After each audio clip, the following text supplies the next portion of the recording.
You are now listening to the Counterflow Podcast, a place for dissonant voices and unapproved opinions. You get split in fucking half, but I call the hologram graph. But I am the center inside the placenta of math. You clash with cyanide gas and die fast. Rhythmical equivalent of solids, liquid and gas. We smash your sinus with the power of Lord Titus. But I am the virus inside of the iris of Cyrus. Here is your host and humble narrator, Buck Johnson.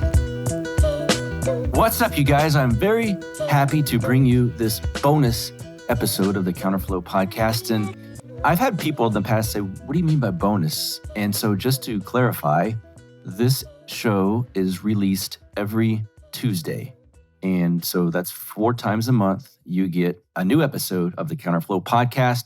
When I want to squeeze in a 5th one, or maybe even a 6th one, they are considered bonus episodes. It doesn't necessarily have to be on Tuesday to drop. It's just whenever my amazing producers have time to push it out. And so that's what's going to happen with this one. So I don't know what day you're going to be hearing this, but like I said, I'm happy to bring you this one.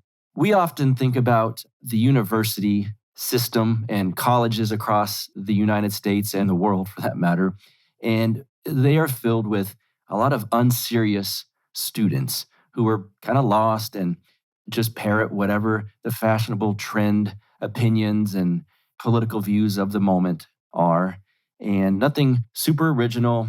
I think a lot of us can see that the education system as a whole has headed down the tubes, if not down there already. Well, my guests for this bonus episode are 2 bright young students at the University of Chicago. It is Negussie and Mitchell Robson, and they work over at a very, very good, refreshing, let's call it that, a very refreshing news organization called the Chicago Thinker. Over at the Chicago Thinker, my 2 guests, along with all of their coworkers there, lots of young people, and I love it, and they push back against, let's say, the regime narrative. And not just to foster a spirit of rebellion, but to pursue the truth and attempt to undo the destructive lies that, make up the propaganda of the last many years. And these guys over at Chicago Thinker are fighting the good fight against the jab mandate on college campuses, the booster mandate, the mask mandates, all of this stuff. You know, at this point, we're kind of peeking our head above the darkness and saying, is it over? Well, if you have kids in college, you aren't surprised to know that, well, no, it's not necessarily over, certainly on college campuses, especially the more woke variety. And so young men and women, like my guests today on this episode, and all of them over at the Chicago Thinker, it's just, it's a breath of fresh air to see these guys that are very intelligent, very well-educated, and pushing back on all of the garbage that so many college students just not only accept, push on everyone else. And so that's why I wanted to have these nice, refreshing, smart, young people on the show. From the Chicago Thinker, Negussie and Mitchell Robson, welcome to the show, both of you guys. Thanks for having us on. Yes. Y'all are both so polite. Everyone that's really polite just waits. I'll let that person go. And then you go at the same time. So I've never had either of you on before. Let's kind of get to some intros and whatnot. We'll go with you, Eden, ladies first. What do you do? Talk about your major and your studies at the University of Chicago, and then talk about what you do for the Chicago Thinker, and then we'll get to you, Mitch.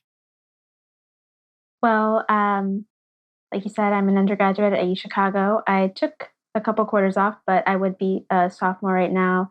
And I'm thinking of majoring in biology, so that's the plan. And I am a senior editor at the Chicago Thinker, which is a recently founded conservative-leaning publication on campus. All right, and you've taken some time off. You were back home. We don't have to say where that's at. I was just talking to both of you before this started recording, and I guess pretty much no matter where you go, it's going to be safer than Chicago. You hear from conservative news outlets that it's dangerous there. And I tend to, I guess I believe it, but you never know. They could be exaggerating a little bit. But just 3 people you guys know from your class have been murdered in Chicago recently, yes? Yeah, we don't know them Yes. personally, but yes, Chicago student / recent graduate. Wow. Okay. Mitchell, let's get to you. What you're doing up there in Chicago, if you're there right now, and talk about your position at the Chicago Thinker. Sure. So I am here in Chicago. I didn't take any time off. I'm also a second year, and I study physics and molecular engineering. And I am also a senior editor at the Thinker. So Eden and I were both founding members of the paper when it first started out. Mitchell, you guys were both founding members. What was the original intent of the Chicago Thinker, and has it changed since you brainstormed initially? What do you guys do there? What's the kind of general purpose of the Chicago Thinker? Well, our general purpose was really to expand dialogue. So we found, especially on college campuses, that there is definitely this mob mentality, and that's why our motto is outthink the mob. And so we really wanted to expand dialogue. We have a purportedly nonpartisan paper on our campus called the Chicago Maroon, but they're most certainly not nonpartisan. And we wanted to kind of crystallize conservative and libertarian thought so that way people could understand the position rather than strawman it. And that was our goal. And we would cover both campus and kind of national and Chicago news. We've since found that since starting it, that people most enjoy kind of the unique perspective that we have to offer. So we tend to focus as we've evolved. We still do some national things, but we tend to most focus on campus news and kind of city of Chicago news. I think I could speak for a large portion of my audience that's at least around my age group. We associate, when you think of universities and college campuses, we kind of associate the culture and political atmosphere being somewhere around Mao or Stalin, maybe just to the left of them a little bit. What is it like culturally and politically there at the University of Chicago? Eden, I'll let you take this one. Well, at Chicago, we have the Chicago principles. So the administration is big on allowing free speech and dialogue from students and remaining politically neutral. But I think as far as the culture goes among students, it's pretty much, it might be better than other schools, but for the most part, it's very similar. You still have the kind of, like Mitch said, mob mentality, and not many people from a right-wing background are very vocal about their views. Is it the kind of thing where you kind of have to find each other and it's like, okay, this is a safe haven. Hey, I'm not a liberal. Yeah. That seems to be quite common. I assume you guys both seem pretty bright. Mitchell, I've met you in person. I know you are. I assume you guys are aware of the history there at the University of Chicago with the economics and the Chicago School of Economics, Friedman and Stigler and whatnot. Is there still any, is that a theme at all still in the economics portion of University of Chicago? Is there still some right-leaning, some free market type instruction going on? I would say yes. I have a lot of my friends are economics majors. I took an economics class called crony capitalism in spring quarter, which was actually very, very nice. I mean, I'm definitely an acolyte of the Austrian economics tradition, so I still view the Chicago school as a little bit too kind of state efficiency driven. But I do think that kind of the fact that Chicago economics is at all countercultural as opposed to kind of the Keynesian mainstream. It was definitely one reason why I think Chicago has been so focused on carving its own path. And it's one example of that. And so I think the tradition is still definitely there. And it's certainly a reason why I'm disappointed that Chicago seems to be kind of following the crowd on everything regarding COVID when they've been a trailblazer historically and still really are on the economics front. On the line in the description, you mentioned that you kind of alluded to it earlier for the Chicago Thinker in the About section. Education should not be intended to make people comfortable. I would say 30 years ago, that probably wouldn't be that radical. It seems to sound radical these days because, again, people in my age range kind of think that that is exactly what the universities are doing, is trying to make kids extremely comfortable, so much so that any kind of dissent is basically squashed. If you've got dissenting opinion, they don't want to make you comfortable naturally. What is it like as far as, is there that stereotype of like the helicopter parents and teachers? Not, they had these corners or segregated areas where you could go cry or feel safe spaces and all of this stuff. Does stuff like that actually exist still? I mean, it's difficult to find classes. There are great professors on campus. Rachel Fulton Brown, who teaches medieval history, comes to mind. There are good professors on campus, but it is hard, especially when you're looking at the core curriculum of required classes that we have to take. It's hard to find classes that aren't in which you're not going to be taught, basic propaganda, critical race theory, that kind of stuff. When it comes to the history department and English department, it's the same as other campuses in that regard. You kind of have to dig a little bit to find those good professors and good classes. So there's that aspect to it. Mitchell, what are your thoughts on that? Yeah, my thoughts would be similar to Eden's. Like you have to do some digging. You can definitely find some good ones. She mentioned Professor Fulton Brown. I really liked Professor Zingales, who was my crony capitalism professor, and he gave a very fair treatment of things on that regard. We even had we even discussed on an assignment, potentially removing patent protections for vaccine manufacturers. So, but it certainly takes effort. And anytime there are definitely a lot of professors who are afraid to speak out, especially if they're not on tenure. So you're also not fully aware of who has what position. Would a professor get in any sort of trouble or get any flack if they wore a, let's say, communist pin on their lapel?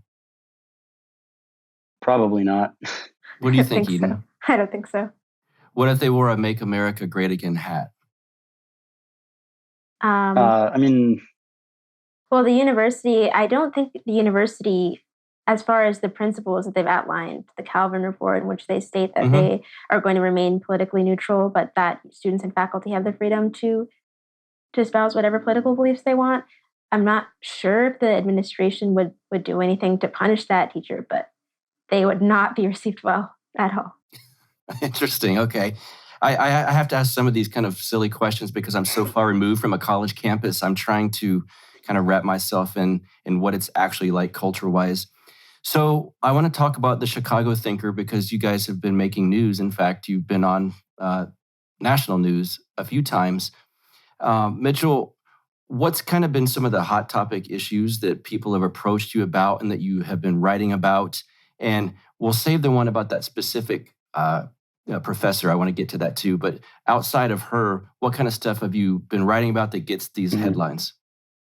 Well, our most popular one by far would be we wrote two editorials, and one of them was about the booster mandate, which the university decided to implement. And Eden was the primary writer of that, and that's received over 113,000 views.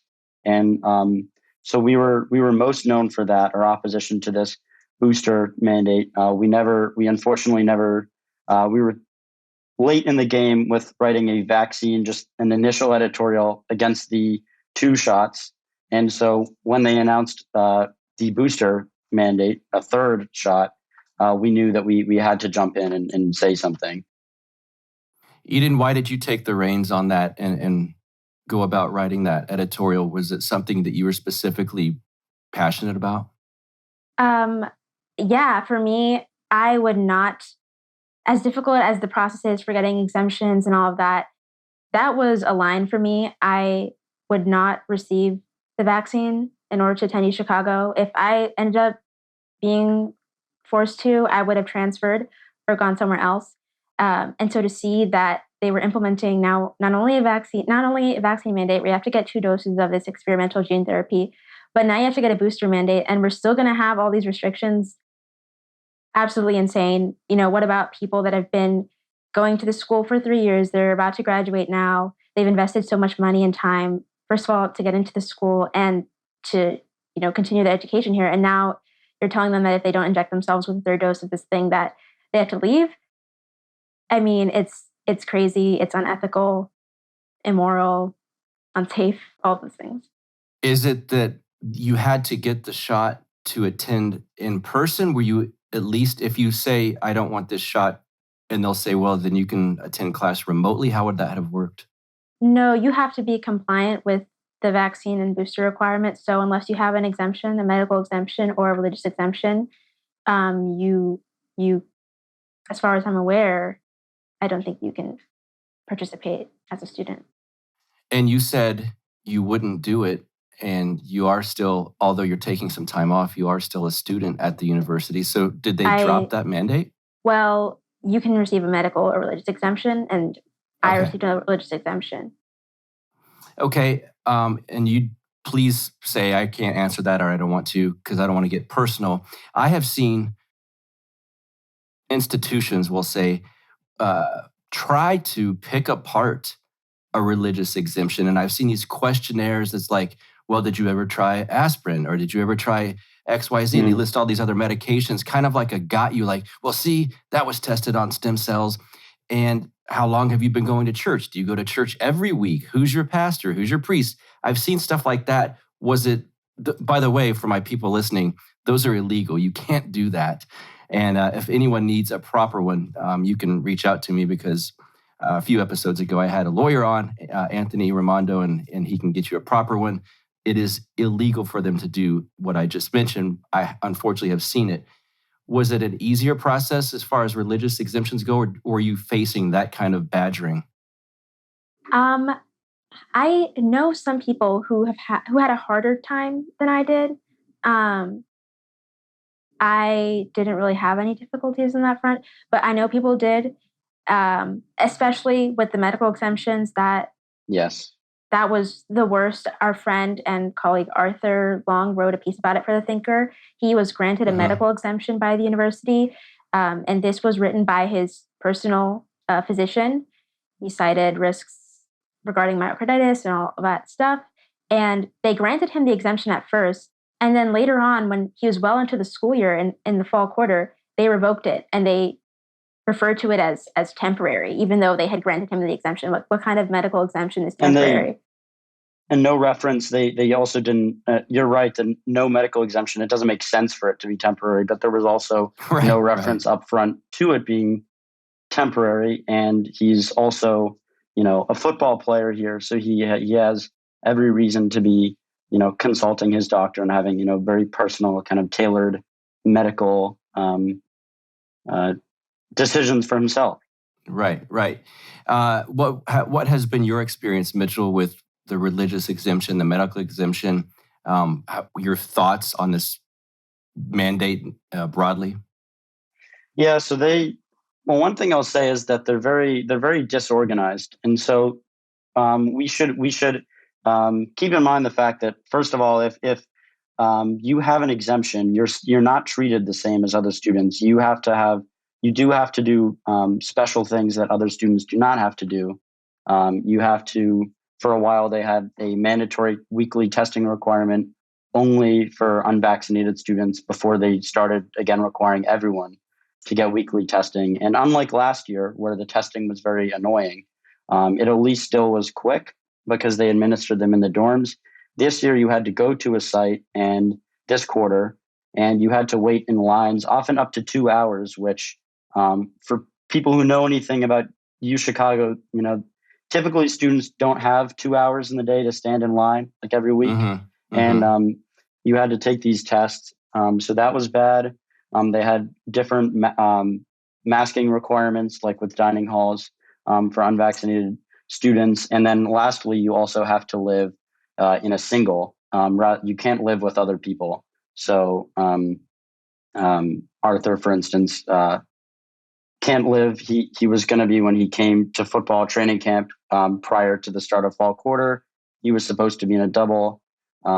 They kicked him and put him in a single. So there's definitely a lot of issues. But as I was saying, there's also the problem of even if you are compliant with the requirements, they're still incredibly disorganized. So I got COVID over winter break, and then I basically, because of that, they gave me a 90-day exemption where I don't have to get the booster. I don't have to be compliant with the booster requirement because I had COVID. So up until about early April, I don't have to get the booster. They sent me an email a couple weeks ago saying I'm not compliant with the testing requirement. I also don't have to be tested because I got COVID 90 days ago. So they send me an email, and I was confused about what's going on because, I don't have to test. So they're whatever their administrative system is, it's intentionally confusing. And whenever they announce a rollback of a requirement, it's always in the margins. What's the mask requirements for, I guess, on campus, basically? Well, last year you were required to wear a mask in all indoor spaces in the dorm buildings, most of which, the communal spaces were closed up anyways, but for most of the year. But you're required to wear a mask in your dorm building. You're required to wear a mask in the classroom. You're required to wear a mask in the dining hall, which we weren't allowed to eat in. So when you're getting your food and stuff, pretty much in any indoor space. This year, and you said your dorm space, like where you live? So not in your room, but in the buildings where you'd interact with other people, the common areas, you have to wear a mask. This year, they recently, I think this month, removed the indoor mask requirement specifically for dining halls, dorm buildings, and I think a few other indoor spaces. But in the classrooms, you're still required to wear masks, which makes zero sense. Yeah, and they lifted it. So most of the lifting is actually tomorrow. So it really tomorrow is like our first day of freedom. And so to be clear about the dining hall, you still have to be masked when you're getting your food, but when you're sitting down in the dining hall, you don't. So because you of course can't catch COVID when you're eating, when you're sitting down. But so tomorrow, what they're doing is they're lifting all of the requirements for masking in dorm buildings, in clubs, in anything except the classroom, where you still have to wear a mask. And there's one other carve out for the classroom, which is when you're actively speaking, you do not have to wear a mask, which was all, in my opinion, thanks to my roommate who was on the thinker with us and profoundly deaf. He has hearing aids, and he has he's an incredibly, maybe the smartest person I know. He has a very hard time if he can't read lips. So he published something in the Wall Street Journal over the summer, and they basically, directly following that, implemented a carve out saying, okay, if you're actively speaking, you can still you can lower your mask. The only issue being that, like every rollback, they write it in the margins. They write it very small. So most professors aren't even aware of this. So you scarcely see people actually lowering their masks in class. But also, it makes no sense. You would think that when you're you're most likely to spread COVID when you're moving your mask to talk, and same for the dining hall. You're sitting next to people and you're eating food, and you're not wearing a mask. But then when you go to the classroom and you're not talking and you're sitting even further apart, then you have to wear a mask. It makes no sense. Yes. Eden, you're placing logic on an illogical situation. Right. You guys, for the people that are watching this, they can see you're very professional looking, young, squared away. But I have a quote. I'm not sure if this is from one of you guys specifically or if it's from just the Chicago Thinker. Elite universities are tools for mass social engineering and testing grounds for compliance, using things like the COVID restrictions and technological shifts. That's kind of radical. Who wrote that, Mitchell? So, Eden, go ahead. Go ahead, Mitchell. Yeah, go ahead. Oh, this is actually from an article that Eden sent me from a guy named John Kleczek. And basically the idea is that the whole reason we think that people should be non-students, just anyone in America or outside of America, should be concerned about elite university mandates, even though it doesn't directly concern them, is because these are really the testing grounds for this mass social engineering project, because we as libertarians know, or at least I as a libertarian know, that we're technically not being forced at gunpoint by the state to be vaccinated and comply with all of these other kind of technocratic measures.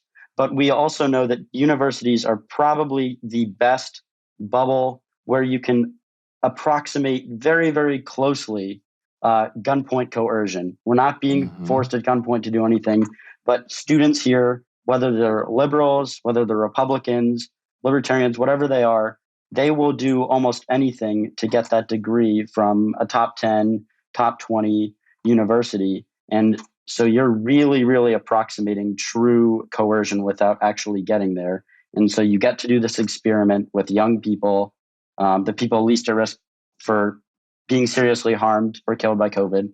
And you see how things go on campuses, and then you generalize it to the entire population. Yes, well put. And one of the problems with libertarians that don't progress in their thinking is that we're getting to a point where you don't have to use force for these type of things. And they'll often say, well, they won't take my guns. It's like, they don't have to take your guns. They can shut down your bank account. Justin Trudeau just did this in Canada. He didn't go around door to door. Not that many Canadians have guns, but they don't have to do that. They can do stuff that's not technically force. So if you just plant your flag on this, well, as long as it's not force, I'm okay with it. You're going to be sorry at some point, and your ideology is becoming outdated quickly. And you mentioned in this quote, technological shifts. I suspect you two are both well aware of technological shifts that I'm probably not, being so young as you guys are. Do you see technology as kind of becoming the next issue that we've got to confront, as far as, I don't know, apps where you're allowed to go in a place or not go in a place if you've got the certain app that's cleared with your vaccine and things like that? Do y'all see things like that coming our way, Eden? Well, I mean, the first thing that comes to mind is the fact that in order to attend Zoom University last year, we were all remote, we were required to download and use Zoom, which we all know is basically Chinese spyware. And when you see how commonplace using stuff like Google Classroom, Zoom, all this stuff, where 2 years before we were not using that, we were meeting people in person, in classrooms, interacting with our peers in person. Now it's normal to hop onto Zoom and get your lectures and your instruction from Zoom and hang out with friends over Zoom. This is not normal. And I think that it seems like we're going in a direction where these sorts of things are going to be permanent fixtures in our society. And I know that there are a lot of plans from World Economic Forum type figures to reimagine education. I think that was the name of the IBM program or agenda for the near future, where we're going to shift to digital learning, because digital learning is actually better, and we're able to do all these nice things online. And I think that that's the plan for the future. Mitchell? Yeah, no, I agree. I think that a lot of the goal of this, I mean, don't get me wrong, they wanted to force people to get vaccinated, but the bigger purpose of this is to have the infrastructure there. So like, we know that some vaccine passports are starting to get rolled back. I mean, my home city of Boston, they're rolling it back. But the key is to have the infrastructure there so that they can implement a social credit system. And it can be about vaccination, but it can be about anything. And that's the overarching goal here, is to have an infrastructure in place saying, can we do this? Does it work? And I would say they were pretty, in cities like Boston, in cities like Chicago, where I am, they were pretty successful in doing that. I mean, there were places, we thankfully found some non-compliant businesses who have been fantastic. But by and large, you have these businesses that just will say, I'm sorry, I can't accept you. You don't have your vaccine card. Or in some places, they do a QR code system. But the whole the other thing that's important is that a lot of it, more like Rothbard in Anatomy of the State talks about, he talks about legitimacy, and sometimes you don't even need actual control. You need the illusion of control. And so when I've talked to a non-compliant business, and shout out to Nini's, they're great. The owner there is fantastic, and he received a citation for the mask mandate non-compliance early in the pandemic, and he's since received one about the vaccine mandate. And for him, he got the citation for the mask mandate. He said, I'm going to wait for a court order. He got the court order and it got thrown out. The judge dismissed it, which was good. And he's hoping the same thing, especially now that Chicago's just a few days ago lifted the vaccine mandate. He's hoping that his vaccine citation will do the same. But see, that's a hassle to go through.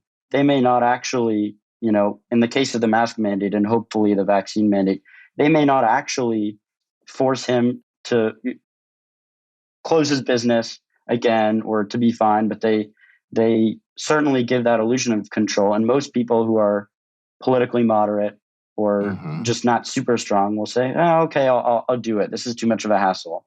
And that's the legitimacy really that the state needs. Yeah, well put. My favorite sponsors and yours, PalomaVerdeCBD.com. They've got some new products that I will be telling you about. As always, I can tell you, Carlos and Vanessa, the owners of PalomaVerdeCBD.com, wonderful people. So when you buy from them, you're supporting a great couple that are like-minded, and it helps support this show that I know you love. Check out these new products. They've got the CBD massage oil. Let your mind wander on that one for a bit here. They've got the full spectrum unflavored CBD tinctures. Check this out, ladies. After a hard day at work, how does a CBD bath bomb sound to you? Well, they've got those now. They've got the CBD soft gels, of course, the CBD gummies, mint tinctures, the salve stick, and of course, the pet treats, the stuff that my French bulldogs, Lux and George, both use every morning. Now, you've heard me rave about the sports cream before. I'm going to read you something one of my friends and listeners wrote to me specifically about that. Last year, I gave my dad a bottle of the Paloma Verde sports cream as part of a present for his 86th birthday. He's very active, walking 3 to 4 miles a day, as well as working with a strength and conditioning coach. Still, his back often bothered him because, well, no prescriptions that he takes ever fixed it. Well, he found the Paloma Verde cream to be very effective in relieving the occasional discomfort. Last week, he slipped on some ice in his driveway and suffered from, thankfully, minor injuries, including his back. For 3 days, he was unable to sleep due to his back pain. He had run out of the Paloma Verde cream, so I gave him the link to the reorder. It arrived within a day or two, and he immediately began using it. He sent me this text the next morning after enjoying his best night's sleep in almost a week since the fall.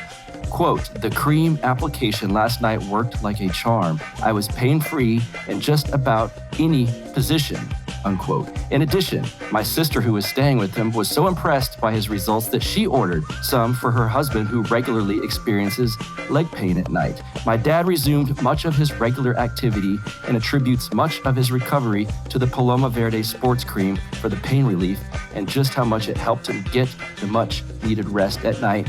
Ladies and gentlemen, that is a honest-to-God true statement. Someone wrote to me about this cream that I'm telling you, I always brag about how amazing it is. You will find it at PalomaVerdeCBD.com, where you will get 25% off of your order when you use promo code BUCK at checkout. That's BUCK at checkout for 25% off of your order. Go support them and support this show. You will not be sorry. Let's get back to the show. What's the general attitude of students on campus? Are most of them very pro this kind of stuff, the mandates and the masking and all of this stuff? Are they do they not really give a shit, so it's just go along to get along? Obviously, you guys kind of in spirit rebel against this stuff. What's the general vibe of college campus with the kids there? Most people on campus are fully vaccinated and boosted. I think over 95% of students and faculty are compliant with the mandate. And I would also, my guess would be that the majority of people support a vaccine mandate on campus. And even amongst people that don't support a vaccine mandate on campus, I think the majority of those people also complied just to get the degree and get out of there because because of the inconvenience and the hassle that not being compliant would have posed. Mitchell, is that how you see it as well? For the most part, I was telling since Eden hasn't been on campus this academic year, I was telling her that I've noticed there's a little bit more nuance. I call it like a bifurcation effect, where basically any time or a lot of times when a narrative collapses, which is kind of what you're seeing right now, there's two groups of people. There, other than the people who are already not believing the narrative, the people who once were believing the narrative, they either say, "Oh my God, this is a lie, never mind," or they say, I'm going to lean even harder into the narrative because it's collapsing, and they feel less logical about it and more emotionally tied to it. And so I've observed, it's I don't have empirical evidence, but it's kind of my observation as a student. I've observed simultaneously more students in the dorm buildings with their mask down or just off.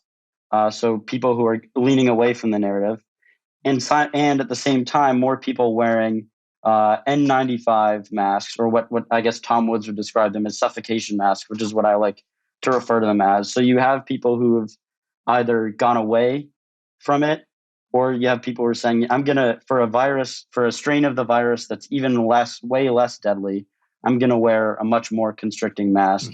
And I don't think that's a coincidence. I think it's because people have either decided to cast off the recommendations, or they've decided, oh my God, it's collapsing. I need to, side with my people even harder and do whatever they say. Did the last few years have a lingering effect on how people your age socialize with one another? You don't have to get personal, but like dating and hanging out and talking to people you don't always know. Has that changed? Are people more kind of to themselves, or are people your age still social? Eden? Well, last year on campus, when we had a more intense sort of lockdown protocol, it was really hard, especially in Chicago where it's so cold. You can't really sit next to you couldn't sit next to your friends in the dining hall while you're eating. Because we weren't allowed in the dining hall for a good chunk of the year, but when we were allowed to sit there, you had to sit 8 feet apart. So all the chairs were spaced out from one end of the table to the other. So you couldn't go in with a group of friends and sit there and eat. You were only allowed to have one guest in your dorm room at a time. So you couldn't have a group of friends come in. So it was hard to hang out with friends. We had to go outside and find like tiny spaces of warmth to congregate in the Chicago winter. We got creative. Right. But it was, it's difficult to socialize. You guys got creative, but is there a portion of the student body that you feel like would rather just stick to themselves and not talk to people? Yeah. I definitely, there's definitely increased, both just observationally, but also if you look at data, there's definitely increased social anxiety. And that manifests itself in more serious things as well. From April 2020 to April 2021, you had like a 28% increase in overdose deaths. So, I also know firsthand from speaking with, I operate a suicide hotline 12 hours a week. And I've talked with I talk with young people all the time, who are some of the most frequent callers are people my age and like senior citizens and young people. It's just so clear to me that so much of the anxiety in young people right now, which manifests itself in depression, suicidal ideation, is because of the fact that they're apart from each other. But in a sense, even when they are allowed, which is what you're getting at, even when they're allowed to be social again, they kind of have this leftover, I guess you could say, Stockholm syndrome of just like being afraid to socialize again. And so there are a lot of people like that. I am most concerned about the long-term effects of really young kids who like it's almost all they know. So I think there's a lot of people who have this kind of leftover fear of socializing with people. You work for a suicide hotline a partial time of the week? Yeah. My goodness, that's impressive. I didn't know that. That's not easy. And you've noticed how long have you been doing that, I should say? I've been doing it for 3.5 years, so I've been doing it well before anyone knew Okay. what COVID was. So I mean, yeah. You've seen things ramp up then because of this stuff. Yeah, I mean, young people were always, I can't be too partisan. Of course, young people were always frequent callers of the line, but I think the groups most afflicted by isolation have increasingly been talking about COVID-related things that cause them to be upset. For young people, it's the fact that the pinnacle of their lives is being, like, what's supposed to be their peak is being taken away from them and reduced to just logging onto the computer and getting your work done. And at the same time, for older people, who we say is the group that we're protecting with all these unproven pandemic measures, the isolation that older people suffer through, even ones who agree with the measures.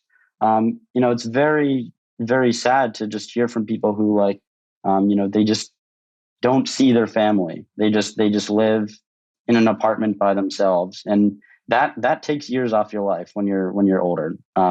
There's just no question about it. All right, let's talk about the Chicago Thinker had a beautiful kind of takedown, I guess you could call it, of a less than good person named Emily Landon. I'll let whichever one of you would like to go first, talk about who she is and what that article involved. Emily Landon is one of the. She's very close to Pritzker and the university administration. She's one of the architects, so to speak, of the university's COVID policy and an advisor to Pritzker. Well, I shouldn't say she's an architect. I'm not really sure exactly how much influence she has, but she's definitely involved in influencing the university's COVID policies and restrictions. And when it comes to the city of Chicago as well, because she was an advisor to Pritzker. And Daniel Schmidt. Who is Pritzker? The governor of Illinois. Sorry, yeah. Okay. And Daniel Schmidt, who is a writer for The Thinker, wrote a really great piece about some of her hot takes. She is very, very opposed, very supportive of vaccine mandates in general, and she supports vaccination for young children. We don't really even know the risks yet, because a lot of those studies haven't even come out yet, which is concerning that she's going on her platform and promoting vaccination for people in the age group of like 5 to 12. And she mocks people who choose to do their own research, want to want to verify the information they're getting from pharmaceutical companies first before they inject themselves with this thing. And she looks down upon people like that. Mitchell, your thoughts on the piece and this lovely woman? Yeah. Well, Daniel's a fantastic writer, and he's had some other interesting pieces and takedowns that are perhaps worth talking about. But she, I would agree with Eden on the whole research thing. I mean, she posted a meme basically saying that the research opposed to her is someone sitting on their phone on the toilet, whereas she's in a lab with test tubes and stuff. I have no idea. I'm not saying she is or isn't in a lab. I'm not really sure, but I can tell you that plenty of this is just like a blatant appeal to authority, and plenty of people do good research. And if you were, any scientist worth their salt knows that a lot of research is done outside the lab. I mean, I did physics research last summer, and it was remote, so I never once touched a lab, which was unfortunate, but I wouldn't dispute the fact that I did very quality research. So this is kind of just an attempt to discredit anyone who's not setting foot in a lab when everyone knows how to read, or a lot of people know how to read. Did she see this piece? Are you aware if she did see this piece? Well, she's never responded to it, but it's kind of funny Okay. because she'll tweet something, or at least I don't know if this still happens because I don't check her Twitter that much. But there was a period of time where following any tweet of hers, random people, like people we've never heard of, would just reply in the comments of her Twitter with this piece, and she would get, ratioed. Like she would have more people Mm. liking the response that would literally just be someone copying and pasting the link of her article than to her actual tweet. So she's never issued a response. She's never acknowledged it. But if you're consistently getting ratioed on your own Twitter, I would imagine she'd have had to have seen it and just didn't Mm-hmm. have the courage to reply. What kind of feedback have y'all received from college students, from parents, from faculty at the Chicago Thinker?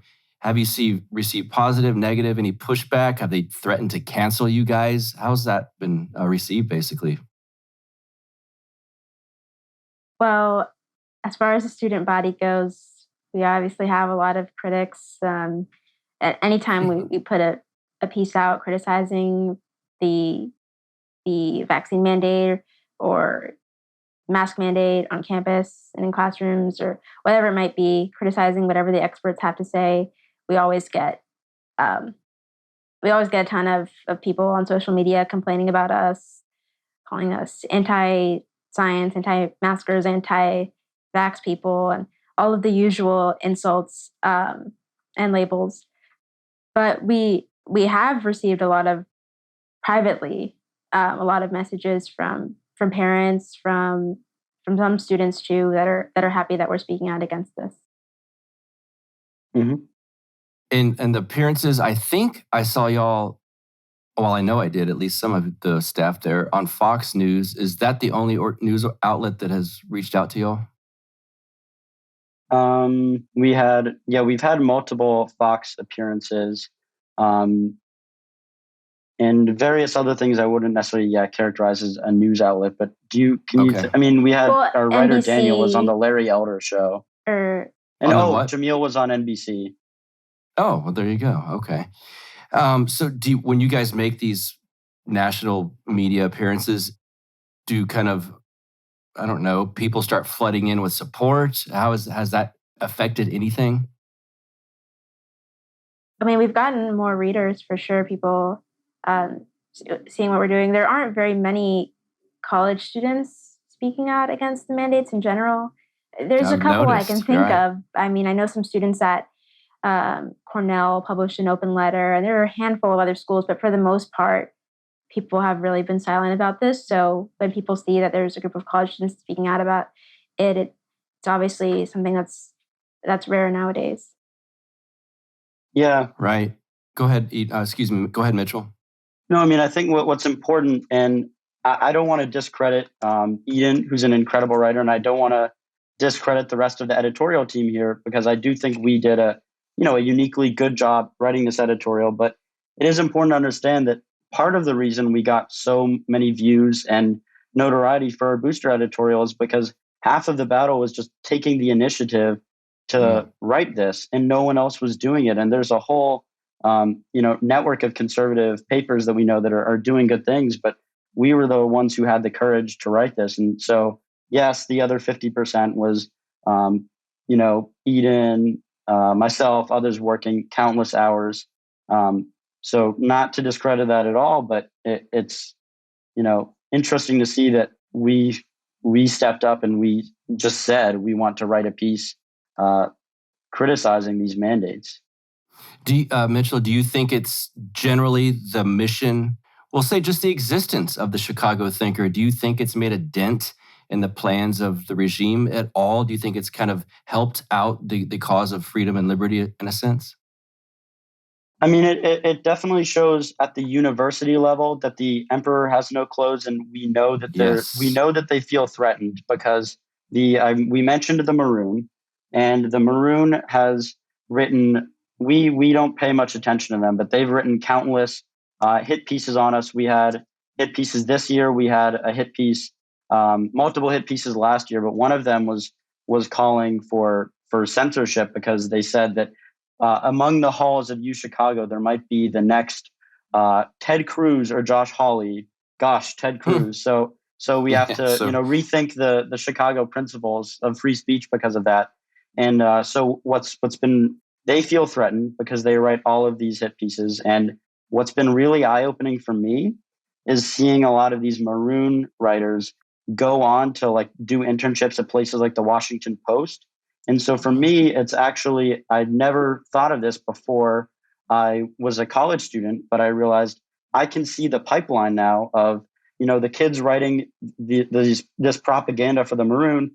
They're the ones growing up to be the anchor on CNN saying fiery but peaceful protest. Like you can see how these people, start here at college and they move on and they become propagandists at national institutions. Well, maybe the Chicago Thinker can be a pipeline from young people reporting honestly with integrity to organizations that, there's not very many of them, but can also report with honor and integrity. I want to ask you guys, I guess there's going to be not so many college age students listening to my show just from the demographics of it. There are some though, but there are also parents of college age students. I know that for certain. We can start with you, Eden. Just generally from the things that you've learned over the last few years and the friends that you've made with the Chicago Thinker, do you have any advice for students out there that are lost thinking this university campus is a hellhole and this culture sucks and I don't know that I should go through with this. I feel like I'm being pressured to do X, Y, Z. And the parents that are thinking, what do I do with my student? What is he learning? Is he being, indoctrinated with Marxism? Do you have any advice for students and parents and based on things that you've learned from your experience there at the University of Chicago? Eden, you can go first. Well, I guess in the context of COVID and the restrictions and mandates, I would definitely advise students and parents to stick to your values and not be coerced by the university into doing anything that you don't want to do and don't feel comfortable doing. Looking at the education we received last year online, if I were to have complied with the vaccine mandate to receive the education I did last year, it wouldn't have been worth it. I mean, we weren't learning in a real substantive way. Online education is obviously lower quality. So in general, to have that balanced perspective of remembering that whatever degree you're going to be graduating with definitely isn't worth sacrificing your health or complying with something that's unethical. But I guess in general, if you do look hard and put in a little bit extra effort, you can find good schools out there that aren't indoctrination camps. Hillsdale comes to mind, and at Chicago we have the benefit of not being hindered by the administration when it comes to what we can say. So there are schools out there that are better if you look for them and have to put in more effort than your average leftist college student, but can be done. Yeah, no doubt. Mitchell. Yeah, I agree that you should never, compromise your principles to get a degree. But I do think at the same time, it's important that, we know that these, just like I said with the Maroon to Washington Post pipeline, we know in other arenas too, the people who are going to be, if the only people who attend these institutions are, communists and postmodernists and kind of bio-fascists, then these are the people that will come out of the universities and be in positions of power. And I want to be able to say, as someone who's not even looking to go into politics, as most of our paper is not, or media, I want to be able to say that we have people also in these institutions of influence, because that's the only way that our country is really going to stay standing. So we need people to be able to, and people like Arthur have shown that you can kind of do both things. You can be a fighter and you can also be here and still attend this university, still get your degree. And the other benefit of being here is we are really doing what our mission set out to do, which was normalize conservative thought, not make everyone conservative, but normalize conservative and libertarian thought. And when I have members of the football team coming, who's like the traditionally popular group, when I have members of the football team coming up to me and saying, I really like the work you're doing, it suggests to me that conservatism can be cool again, or at least just being opposed to the regime can be cool.